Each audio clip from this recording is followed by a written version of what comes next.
This channel does not promote any violent, harmful, or illegal activities. All content provided by this channel is meant for an educational purpose only.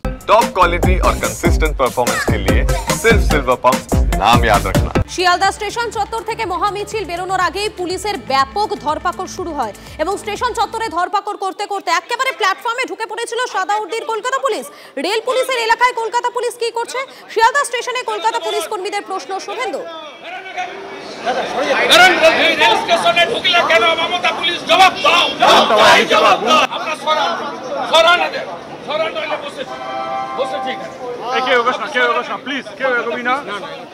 Kolkata police যার নাম Mamata police যেটা করছে শিক্ষকদের সঙ্গে আমরা সেটা দেখে নিজেদের ঠিক রাখতে পারিনি। আমরা ডিআরএমের কাছ থেকে পরিষ্কার জানতে চেয়েছি এক নম্বর যে কলকাতা পুলিশ থেকে রেলকে কমিউনিকেট করা হয়েছিল কিনা।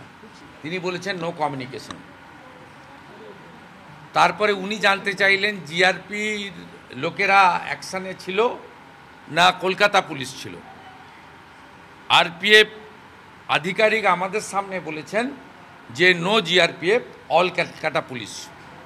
আমরা বলেছি যে কেন্দ্রীয় সরকারের কোনো প্রপার্টি সেখানে দাঁড়িয়ে শিক্ষকদের উপরে তাদের যৌক্তিক আন্দোলনের উপরে অত্যাচার করা যাবে না। কলকাতা পুলিশ মানে মমতা পুলিশ, মনোজ বর্মার পুলিশ, তার বিরুদ্ধে ব্যবস্থা নিন। কমিট করেছেন, আমি দেখতে চাই ব্যবস্থা যদি আজকের মধ্যে না নেন তাহলে ডিআরএম এবং আরপিএফের যিনি দায়িত্বে আছেন এনকে সিং প্রয়োজন হলে এর বিরুদ্ধে কালকে অশ্বিনী বৈষ্ণবজিকে লিখব।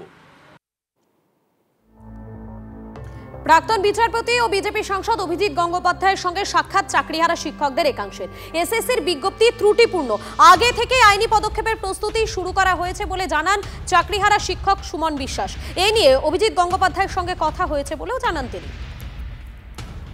সুপ্রিম কোর্ট বলেছিল যারা অযোগ্য বলে বিবেচিত হয়েছে র্যাঙ্কজাম অন্যান্য তাদেরকে মাস্ট বি টার্মিনেট, সেই টার্মিনেট না করে আবারও জগা খিচুড়ি পাকিয়ে একটা ত্রুটিপূর্ণ নোটিফিকেশন জারি করলো এবং এর আগে বলেছিল ওবিসি মামলার জন্য নিয়োগ হচ্ছে না। তাহলে এখন কেন?